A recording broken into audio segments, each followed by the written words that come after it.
Hello everyone, welcome to my YouTube channel. My name is Shweta and currently I'm a second year BSc Nursing student in Government Medical College चालोन। आज की video में हम लोग करने वाले हैं physics के प्रीवियस ईयर क्वेश्चंस और ये क्वेश्चंस मेमोरी बेस्ड क्वेश्चन है। तो आज की वीडियो में हम फिजिक्स के क्वेश्चंस करेंगे 2024 के। Let's start the video. First question है हमारा the SI unit of temperature is. तापमान का एसआई मात्रक है। ऑप्शन ए है केल्विन, ऑप्शन बी है कैंडेला, ऑप्शन सी है मोल एंड ऑप्शन डी है मीटर। तो तापमान का जो एसआई मात्रक है क्या होता है, ये होता है आपका केल्विन। ऑप्शन ए जो है वो करेक्ट आंसर हो जाएगा, केल्विन।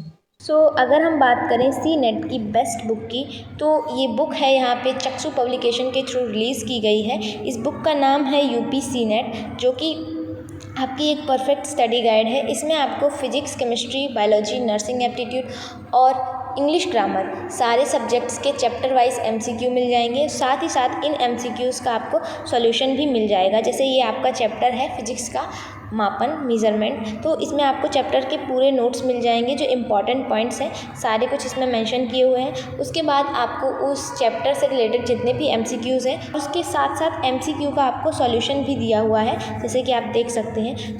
एंड अगर मैं बात करूँ इस बुक की कि खास बात क्या है, तो ये स्पेशली हिंदी मीडियम स्टूडेंट्स के लिए डिज़ाइन करी गई है। इसमें आपको सारा कंटेंट मिल जाएगा हिंदी में, तो ये ही इस बुक की सबसे खास बात है। और तो इस बुक को आप खरीद सकते हैं, ऑनलाइन खरीद सकते हैं, ऑफलाइन भी खरीद सकते हैं। ऑनलाइन आपको ये फ्लिपकार्ट, अमेज़ॉन, मीशो और स्नैपडील सारी जगह अवेलेबल है, या फिर आप इसको अपने नज़दीकी बुक सेंटर से परचेज कर सकते हैं। नेक्स्ट क्वेश्चन है which of the following is a scalar quantity. निम्नलिखित में से कौन सा एक अदिश राशि है। ऑप्शन ए है स्पीड, वेग, ऑप्शन बी है वेलोसिटी, चाल, ऑप्शन सी है डिस्प्लेसमेंट, विस्थापन एंड ऑप्शन डी है एक्सेलरेशन, त्वरण। तो इनमें से कौन सी एक अदिश राशि है, कौन सी है, चाल। कौन सी होगी अदिश राशि, चाल। ऑप्शन बी, यहाँ पे हिंदी में अलग लिखा है और इंग्लिश में अलग लिखा है। हिंदी में आपका जो है वो ऑप्शन बी होगा और इंग्लिश में ऑप्शन ए होगा, स्पीड। नेक्स्ट क्वेश्चन है the length of a sheet is 4 centimetre, the width is 5 centimetre and the thickness is 3 centimetre, the volume of the sheet would be. एक sheet की लंबाई 4 centimetre, चौड़ाई 5 centimetre और मोटाई 3 centimetre है। Sheet का आयतन होगा। यहाँ पे आपसे पूछा क्या जा रहा है, आयतन यानी कि वॉल्यूम पूछा जा रहा है। इसका फॉर्मूला क्या होता है, LBH, लंबाई गुणा चौड़ाई गुणा ऊंचाई या फिर मोटाई। ठीक है, तो क्या होगा 4 इंटू 5 इंटू 3, तो इसका आंसर कितना होगा 60 सेंटीमीटर पर क्यूब। तो कौन सा आंसर सही होगा, ऑप्शन डी। ऑप्शन डी जो है वो आपका करेक्ट आंसर हो जाएगा, 60 सेंटीमीटर पर क्यूब। नेक्स्ट क्वेश्चन है which of the following is a derived quantity. इनके में से कौन सी एक व्युत्पन्न मात्रा है। ऑप्शन ए है फोर्स, बल, ऑप्शन बी है मास, द्रव्यमान, ऑप्शन सी है लेंथ, लंबाई एंड ऑप्शन डी है टाइम, समय। तो कौन सी एक व्युत्पन्न मात्रा है, इसमें व्युत्पन्न मात्रा है आपकी फोर्स यानी कि बल। नेक्स्ट क्वेश्चन है the rate of change of position of an object with respect to time is. किसी वस्तु की स्थिति के समय के सापेक्ष परिवर्तन की दर है। तो क्या होता है, डिस्टेंस, दूरी होती है, थ्रस्ट होती है, या फिर वेलोसिटी, वेग, या फिर प्रेशर। तो the rate of change of position of an object with respect to time, मतलब किसी वस्तु की अगर स्थिति चेंज हो रही है समय के साथ, तो उसे हम क्या बोलेंगे, उसे हम बोलेंगे वेलोसिटी, वेग। नेक्स्ट क्वेश्चन है, ये आपका वेक्टर वाला क्वेश्चन है। The vector sum for vectors a plus b is equal to vector sum for b plus a. This property is called. Vector a plus b का योग b plus a के बराबर है, इस गुण को क्या कहते हैं। ऑप्शन ए है कम्यूटेटिव प्रॉपर्टी, प्रायोज्यता गुण, ऑप्शन बी है एसोसिएटिव प्रॉपर्टी, संघटित गुण, ऑप्शन सी है डिस्ट्रीब्यूटिव प्रॉपर्टी, वितरण गुण एंड ऑप्शन डी है जीरो, शून्य। तो इस गुण को हम क्या कहेंगे, इसे हम बोलते हैं कम्युलेटिव प्रॉपर्टी। क्या बोलते हैं, कम्युलेटिव प्रॉपर्टी, प्रयोज्यता गुण। ऑप्शन ए जो है वो आपका करेक्ट आंसर हो जाएगा। नेक्स्ट क्वेश्चन है, how does pressure very as we come down from mountain top to sea level? जब हम पहाड़ी की चोटी से समुद्र तल की ओर आते हैं तो दबाव कैसे बदलता है?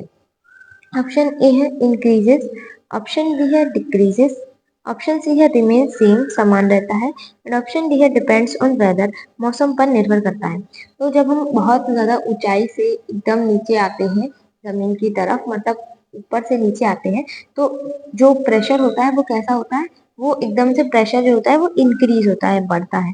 ऑप्शन ए जो है वो आपका करेक्ट आंसर हो जाएगा। नेक्स्ट क्वेश्चन है, as a ball falls towards the ground the velocity, जैसे ही गेंद जमीन की ओर गिरती है तो उसका वेग, ऑप्शन ए है इंक्रीजेस, ऑप्शन बी है डिक्रीजेस, ऑप्शन सी है कांस्टेंट, एंड ऑप्शन डी है बिकम्स जीरो, बढ़ता है, घटता है, स्थिर रहता है, या फिर शून्य हो जाता है। तो जैसे ही जमीन गेंद जो होती है वो जमीन की ओर आती है तो उसका वेग कैसा होता है, उसका वेग बढ़ता है। ऑप्शन ए जो है वो आपका करेक्ट आंसर हो जाएगा। नेक्स्ट क्वेश्चन है, Newton first law is also known as, Newton का पहला नियम भी जाना जाता है किस नाम से? ऑप्शन ए है लॉ ऑफ इनर्शिया, जड़त्व का नियम, ऑप्शन बी है लॉ ऑफ मोमेंटम, संवेग का नियम, ऑप्शन सी है लॉ ऑफ फोर्सेस, बल का नियम, एंड ऑप्शन डी है लॉ ऑफ जीरो, शून्य का नियम। तो न्यूटन के फर्स्ट लॉ को हम किस नाम से जानते हैं? लॉ ऑफ इनर्शिया, जड़त्व का नियम। तो न्यूटन का जो पहला नियम है उसे हम जड़त्व का नियम के नाम से भी जानते हैं। नेक्स्ट क्वेश्चन है, wind and waves are used by the turbines to convert, पवन और लहरें टर्बाइन्स द्वारा किसे परिवर्तित करती हैं? ऑप्शन ए है mechanical energy into electrical energy, यांत्रिक ऊर्जा को विद्युत ऊर्जा में, ऑप्शन बी है kinetic energy into electrical energy, गतिज ऊर्जा को विद्युत ऊर्जा में, ऑप्शन सी है potential energy into kinetic energy, स्थितिज ऊर्जा को गतिज ऊर्जा में, एंड ऑप्शन डी है potential energy into electrical energy, स्थितिज ऊर्जा को विद्युत ऊर्जा में। तो पवन और लहरें टरबाइनों द्वारा किसमें परिवर्तित करती हैं, किसे परिवर्तित करती हैं? तो ये किसे करती हैं? जो मैकेनिकल एनर्जी होती है उसको इलेक्ट्रिकल एनर्जी में कन्वर्ट करती हैं, यानी कि यांत्रिक ऊर्जा को विद्युत ऊर्जा में परिवर्तित करती हैं। ऑप्शन ए आपका करेक्ट आंसर हो जाएगा। नेक्स्ट क्वेश्चन है, जब कोई स्प्रिंग या रबर बैंड छोड़ा जाता है तो यह स्थितिज ऊर्जा को परिवर्तित करता है। When a spring or rubber band is released, it converts potential energy into, option A है मैकेनिकल एनर्जी, यांत्रिक ऊर्जा, ऑप्शन बी है इलेक्ट्रिकल एनर्जी, विद्युत ऊर्जा, ऑप्शन सी है थर्मल एनर्जी, तापीय ऊर्जा, एंड ऑप्शन डी है काइनेटिक एनर्जी, गतिज ऊर्जा। तो जब कोई स्प्रिंग या रबर बैंड को छोड़ा जाता है तो यह पोटेंशियल एनर्जी को कौन सी एनर्जी में कन्वर्ट करता है, स्थितिज ऊर्जा को किस ऊर्जा में परिवर्तित करता है, किसमें परिवर्तित करता है? गतिज ऊर्जा में, काइनेटिक एनर्जी में। नेक्स्ट क्वेश्चन है, when torque acting on a system is zero, which of the following will be constant? जब किसी प्रणाली पर लगने वाला टॉर्क शून्य होता है तो निम्नलिखित में से कौन स्थिर रहता है? ऑप्शन ए है एंगुलर मोमेंटम, ऑप्शन बी है इम्पल्स, ऑप्शन सी है linear momentum, and option D है फोर्स। तो जब किसी प्रणाली पर लगने वाला टॉर्क, टॉर्क को शायद आघूर्ण कहते हैं हिंदी में, शून्य होता है तो निम्नलिखित में से कौन सा स्थिर रहता है? ऑप्शन ए है कोणीय संवेग, ऑप्शन बी है इम्पल्स, ऑप्शन सी है आपका रेखीय वेग संवेग, एंड ऑप्शन डी है बल। तो कौन सा स्थिर रहता है? तो उसमें कौन सा स्थिर रहता है? कोणीय संवेग, एंगुलर मोमेंटम जो होता है वो कांस्टेंट रहता है। नेक्स्ट क्वेश्चन है, the effect between layers of a flowing fluid is known as, प्रवाहित तरल की परतों के बीच का प्रभाव कहलाता है। ऑप्शन ए है विस्कोसिटी, श्यानता, ऑप्शन बी है फ्रिक्शन, घर्षण, ऑप्शन बी है सी है ग्रेविटी, गुरुत्व, एंड ऑप्शन डी है सरफेस टेंशन, सतही तनाव। तो प्रवाहित तरल की परतों के बीच का प्रभाव कहलाता है, क्या कहलाता है? ये विस्कोसिटी कहलाता है। क्या कहलाता है? श्यानता। नेक्स्ट क्वेश्चन है, the oscillation in which amplitude decreases steadily with time और कॉल्ड। वे दोलन जिनमें आयाम समय के साथ धीरे धीरे घटता जाता है कहलाते हैं। जो जिन दोलन में आयाम जो होता है वो समय के साथ घटता जाता है तो वो क्या कहलाते हैं।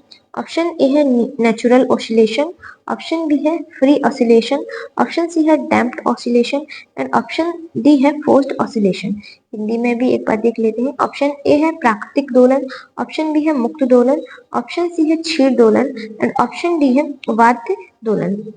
तो जब दोलन में आयाम धीरे धीरे समय के साथ घटता जाता है तो क्या कहलाता है वो कहलाता है डैम्प्ड ऑसिलेशन, क्षीण दोलन।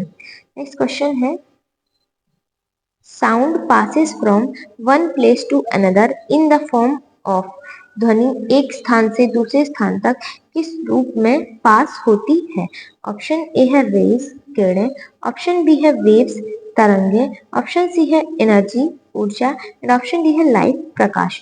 तो जो ध्वनि होती है जो साउंड होता है वो किस फॉर्म में एक प्लेस से दूसरे प्लेस पर जाती हैं या फिर पास होती हैं। तो ये किस फॉर्म में पास होती हैं, ये होती है वेव्स की फॉर्म में, तरंगों की फॉर्म में। ऑप्शन बी आपका करेक्ट आंसर हो जाएगा। नेक्स्ट क्वेश्चन है the distance between any two consecutive crest और थ्रोट्स इज कॉल्ड।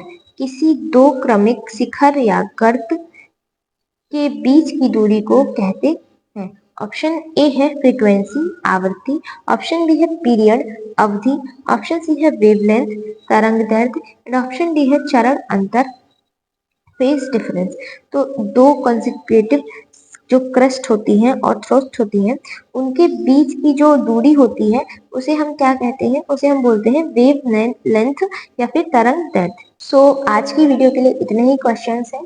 अगर आपको इसमें से कोई भी क्वेश्चन समझ में नहीं आया है तो आप लोग कमेंट बॉक्स में पूछ सकते हैं। आगे के क्वेश्चंस हम नेक्स्ट वीडियो में कंटिन्यू करेंगे। तो तब तक के लिए पढ़ाई करते रहो, मिलते हैं नेक्स्ट वीडियो में, बाय बाय।